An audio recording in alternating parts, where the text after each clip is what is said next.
हरे कृष्णा, राधे राधे। सभी भक्तों को मेरा दंडवत प्रणाम। स्वागत है आपका हमारे YouTube चैनल पे।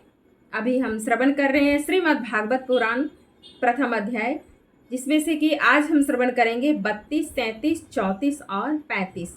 ये सारे श्लोक एक साथ हम श्रवण करेंगे और इसका अर्थ भी समझेंगे। तो चैनल पे अगर आप न्यू हैं तो प्लीज़ चैनल को सब्सक्राइब कर लीजिएगा और वीडियो को अपने दोस्तों सहेलियों के साथ भी जरूर शेयर कर दीजिएगा ताकि वो भी एक एक श्लोक का अर्थ समझ सके। तो आइए बिना देर किए प्रारंभ करते हैं। इससे पहले भगवान का सुमिरन बहुत ज़रूरी होता है, क्योंकि उनके साथ के बिना हम कुछ भी नहीं कर सकते। तो पहले हम भगवान को स्मरण करते हैं और उनसे प्रार्थना करते हैं कि आइए हमारी ये कथा को पूर्ण कीजिए। हे कृष्ण करुणा सिंधु दीन बंधु जगतपते, गोपेश गोपिका कांत राधा कांत नमस्तुते। तप्त कांचन गौरांगी राधे वृंदावनेश्वरी, वृषभानुसुते देवी प्रणमामि हरिप्रिये। वाञ्छाकल्पितरुभ्यश्च कृपा सिन्धुभ्यैव च पतितोऽनं पावनेभ्यो वैष्णवेभ्यो नमो नमः। गुरुब्रह्मा गुरुविष्णु गुरुदेवो महेश्वरः, गुरु साक्षात् परब्रह्म तस्मै श्री गुरुवे नमः। जय श्री कृष्ण चैतन्य प्रभु नित्यानंद, श्री अद्वैत गदाधर श्रीवासादि गौर भक्त वृंद। हरे कृष्णा कृष्णा कृष्णा हरे हरे, हरे राम राम राम हरे हरे। हरे कृष्णा कृष्णा कृष्णा हरे हरे, हरे राम राम हरे हरे। हरे कृष्णा कृष्णा कृष्णा हरे हरे, हरे राम राम हरे हरे।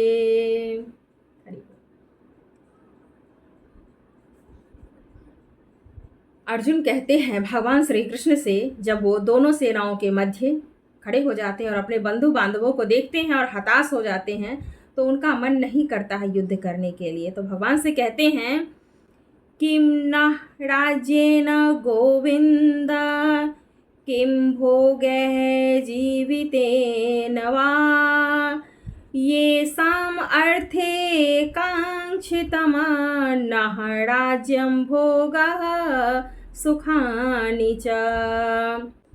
ते इमे अवस्थिताः युद्धे प्राणान् त्यक्त्वा, ध्यानानि च आचार्यः पितरः पुत्रः तथा एव च पितामहः।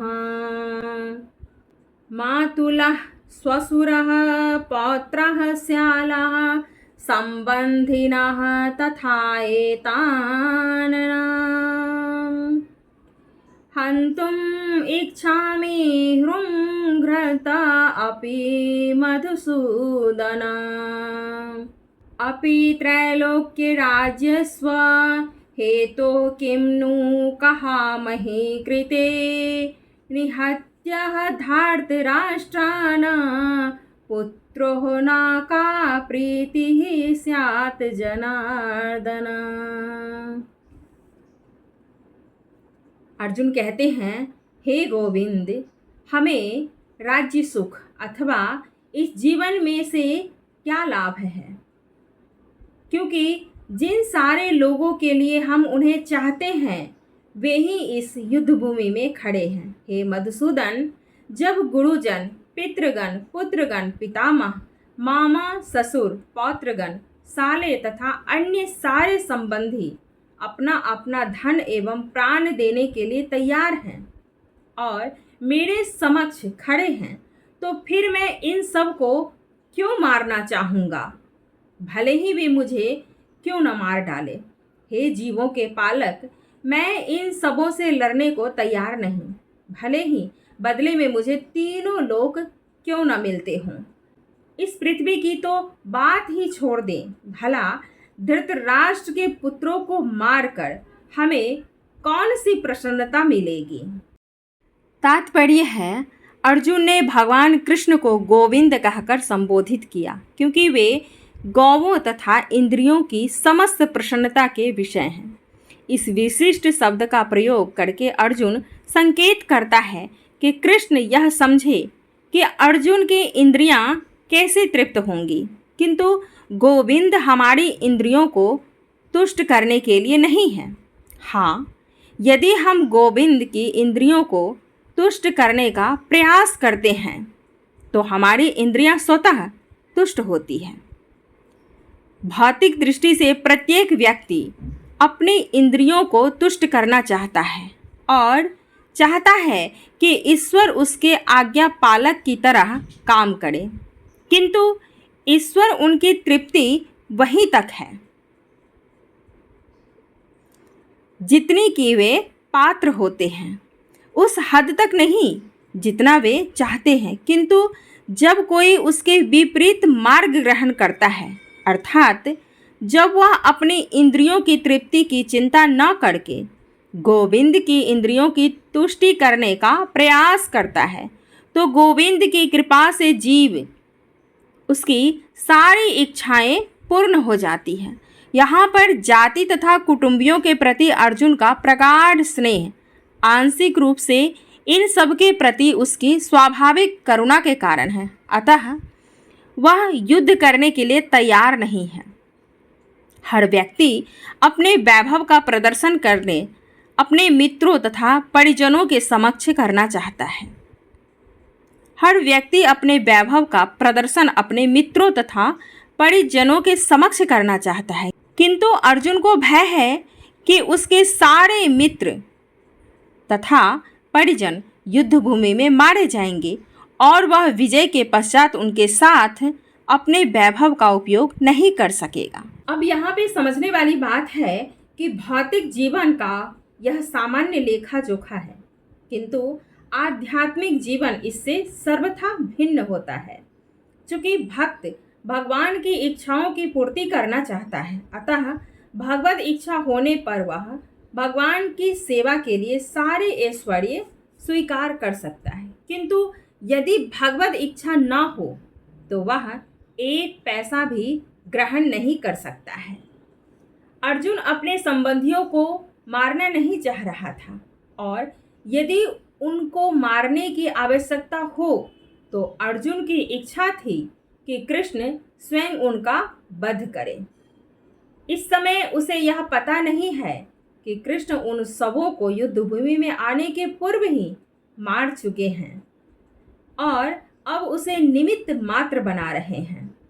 उसका उद्घाटन अगले अध्यायों में होगा। भगवान का असली भक्त होने के कारण अर्जुन अपने अत्याचारी बंधु बांधवों से प्रतिशोध नहीं लेना चाह रहा था, किंतु यह तो भगवान की योजना थी कि सबका वध हो। भगवत भक्त दुष्टों से प्रतिशोध नहीं लेना चाहते, किंतु भगवान दुष्टों द्वारा भक्त के उत्पीड़न को सहन नहीं कर सकते। भगवान किसी व्यक्ति को अपनी इच्छा से क्षमा कर सकते हैं, किंतु यदि कोई उनके भक्तों को हानि पहुंचाता है तो वे उसे क्षमा नहीं करते हैं। इसीलिए भगवान इन दुराचारियों का वध करने के लिए उद्यत थे। यद्यपि अर्जुन उन्हें क्षमा करना चाहता था।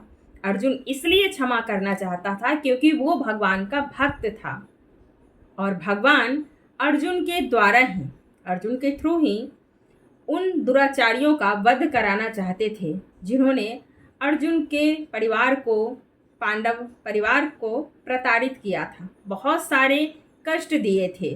तो भगवान के भक्त जो होते हैं ना, तो उन्हें भगवान भक्तों के द्वारा ही कभी कभी बहुत बड़ी दंड देते हैं। लोग कहते हैं कि तुमने गलत काम किया है। अगर किसी भक्त को सताते हैं हम और उनको प्रताड़ित करते हैं तो भगवान ज़रूर दंड देते हैं। भक्त के द्वारा ही कभी कभी उनको दंड मिल जाता है। कभी कभी ऐसा होता है कि भक्त के मुख से ही ऐसे शब्द निकल जाते हैं जो बिल्कुल तीक्ष्ण बाण की तरह होता है। तो ये भगवान की प्रेरणा से ही संभव हो पाता है। कोई कोई भक्त ऐसे होते हैं, दयालु होते हैं, निष्ठुरता नहीं दिखाते हैं कि सामने वाला ने अरे चलो कोई बात नहीं, दो चाटा मार ही दिया, कोई बात नहीं, माफ़ कर देते हैं, भगवान समझेंगे। अगर वो भगवान पे छोड़ देते हैं तो भगवान किसी न किसी माध्यम से उसे सज़ा जरूर देते हैं। ये बात बिल्कुल निश्चित है। भगवत गीता से हमें बहुत कुछ सीखने को मिल रहा है। तो आप लोगों को कैसा लग रहा है प्लीज़ हमें कमेंट करके ज़रूर बताइएगा। मिलते हैं नेक्स्ट वीडियो में, तब तक के लिए जय श्री कृष्णा, राधे राधे, हरे कृष्णा कृष्णा कृष्णा हरे हरे, हरे रामा राम राम हरे हरे, हरे कृष्णा कृष्णा कृष्णा हरे हरे, हरे रामा राम राम हरे हरे, हरे कृष्णा कृष्णा कृष्णा हरे हरे, हरे रामा राम राम हरे हरे। हरि बोल।